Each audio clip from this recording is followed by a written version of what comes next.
everyone, it's Nicole Nowosad and I'm back here for one last design with video for 2020. I have this collection here by Close to My Heart. It's called Serenity, and I thought this was just perfect for some winter photos I had in my stash that were already printed.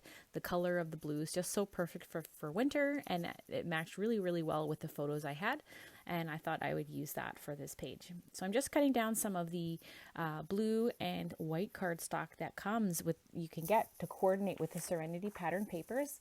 And I'm just going to add a little bit of stitching around the edge of that white base.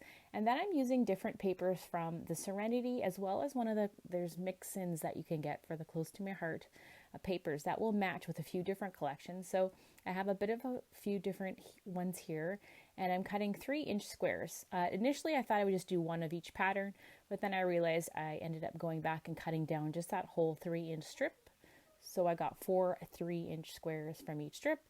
And I'm going to go ahead and do a little bit of scoring with my scoring tool to find the middle of those squares. So I'm just going to go at 1.5 inches, find the middle. And I'm using that, as you can see, to be basically my marker of where I want to fold my edges up to meet the middle.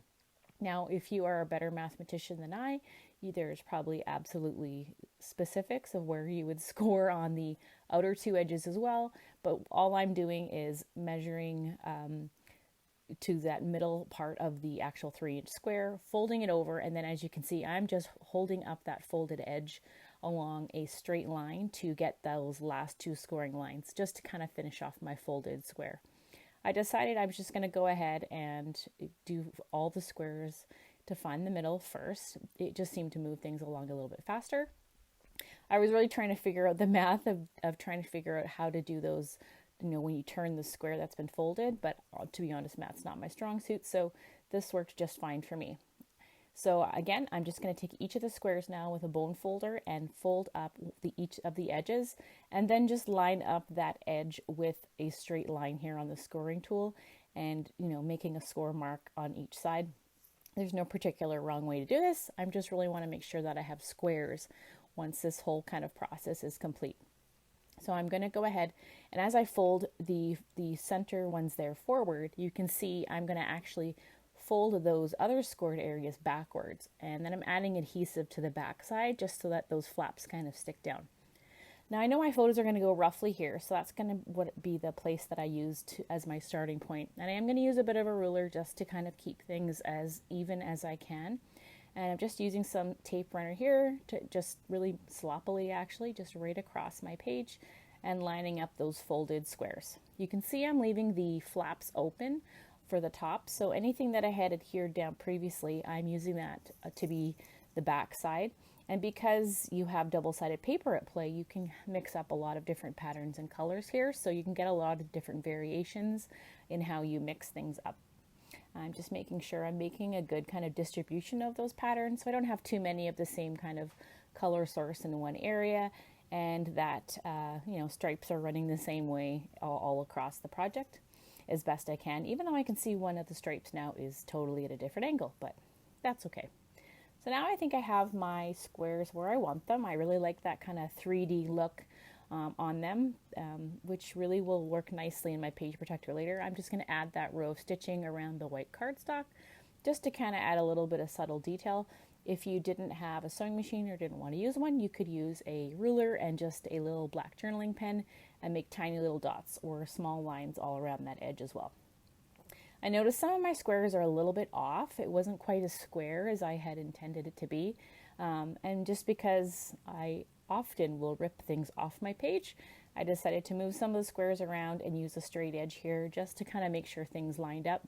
Some of the squares I ended up honestly just tucking them under or over top of the others, because I do layer quite a few things over top of each of these squares, so it's really not a big deal. I thought about adding some stitching down some of the rows, but I thought I'm just going to leave them the way they are. And then I know my photos are going to cover kind of 3 of those squares there in the middle, so I'm going to go ahead and just stick those down and add some foam underneath the flaps that are sticking up, just to make sure that they still maintain that sticking upness when I'm done with the project. And now I'm going to add foam adhesive to the back of my photos just to kind of give it more dimension on the page. I had initially done a large square and then I just had some small ones just to kind of have it raised up just a little bit more. That folded squares does add some dimension, so you may have to add an adhesive like this to kind of pop everything up. Now with the Serenity collection, you can get all these fun things. So there's this really great stamp set that coordinates with it, a sticker sheet, and those really fun gems that are there, as well as a nice, as I'll show you later, a glitter cardstock that really doesn't shed glitter everywhere. So I really know that I want to use those few elements. And I wanted to use these words here, these larger letters in this stamp set to make the title of Hope. So you can mix and match. It doesn't have every single letter, but it has a good enough collection that you can kind of be creative in what you want to say. So I'm going to use some navy blue sapphire ink here to create my title, and just on some more smooth white cardstock so that it stamps nice and evenly. All right, and with the stamp set, it actually comes with a set of dies that coordinates with those letters, so I can actually not have to fussy cut those out. I'm just going to use some washi to put those dies kind of in place where I want them. And then I have a little Cuttlebug machine that's super ancient that still works kind of okay off camera, and I'm just going to run this through once I get all the letters in place through that to kind of just get that each of those letters popped off of that cardstock. It doesn't take a lot of time. I find it with things like that, with die cutting, you just need to have those tools out and ready. If you're having to dig things out sometimes, I find you won't actually use them. So because these are just paper stamped images now, I want to add some dimensions. So I'm going to add a little bit of foam adhesive to the back side of those so they look a little more like a chipboard letter. And then I'm trying to decide where to put them on my page.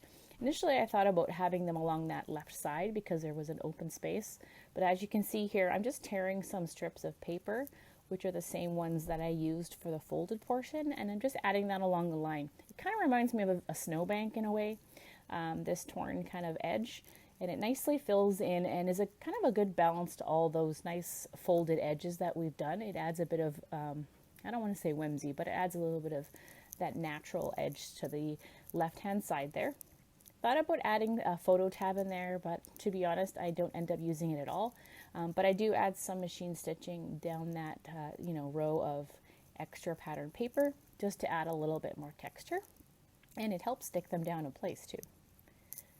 So I thought about what I want to put my title on. I knew I didn't want to add those letters directly onto the folded sticker, or folded paper, sorry. So I do have a lid here off a container and some vellum. And I'm just going to make a bit of a half semicircle and use that to kind of be the housing area for my title. I'm going to add some foam just along the top edge because I am going to tuck that underneath my photos to kind of have a resting place where I can put my title. And I think that the vellum is kind of a nice wintry element. It's kind of subtle. It adds a nice layer with not a lot of, obviously it's pretty opaque, or not opaque, transparent. So you can still see that folded work underneath it. I'm just going to add each of these letters here. And then I am going to go ahead and do a little bit more stamping to kind of finish off my title. Thought about adding my gems yet, but I needed to just wait a little bit longer to finish off some of the other elements.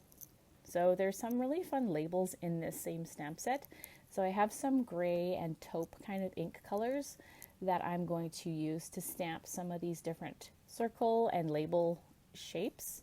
And so I'm going to do that a few times, and then again there's coordinating dies that go with each of these, and I will run that through my die cutter again. This is just my manual die cutter, not an electronic machine, and that will kind of pop those up quickly just like we did with the title letters. This is kind of nice if you want to customize something that you're going to put on your project and you don't like the color that maybe a sticker came with a collection. Stamping something in a shape like this is really versatile. You can use it a lot. It's definitely a good one to have in your collection. I'm just going to pop these off really quick and run that last label through. One of my labels here didn't completely go all the way because I didn't run it through the machine enough. But I'll be honest, I end up not using it anyway. Even though I'm going to cut it out, I intend to, but I never end up doesn't make the page. So I have some little letter stamps here from my stash, and I'm just going to use them to stamp part of the title for my project onto these little labels. And then I'm going to use those to build a bit of a sub-sentiment onto my project for the title. So I'm going to call this New Year, New Hope, and I think that that's kind of fitting for the way the world is right now. So I'm just going to add some foam and kind of layer that here on the left side of that letter H, just to kind of get the labels there into the place where I want them to work in with my title. Again, I almost was going to use this, date stamped label, but it just, to me, it was covering up too much in my folded background, so I decided to let it go. All right, so now I wanted to continue on and try to add a few more elements. I really wanted to add some sparkle to this because it is such a wintry page. So I'm going to use some of that glitter cardstock, and it's a nice kind of navy cobalt blue, and I'm going to use that to layer behind one of the labels. And then I'm going to punch a couple circles out, as you can see here, and add a few of them around my page. It kind of just adds a nice little sparkle and shine. Often with glitter paper, you don't want to use a whole lot of it. So a nice big sheet like that one really lasts a long time. So just a couple even half circles really go a long way. So I'm going to stick with just the 2 items there that I have. And then I wanted to kind of build out around my title a little bit. And so I wanted to bring more of that almost taupe color, but these gold leaves kind of go in that same color family grouping. So I'm going to use a few of the stickers off of this die cut sticker sheet just on the left and right edges of my title to kind of just finish things off. I'm going to add a couple little stitched gold X's along my glitter circle there.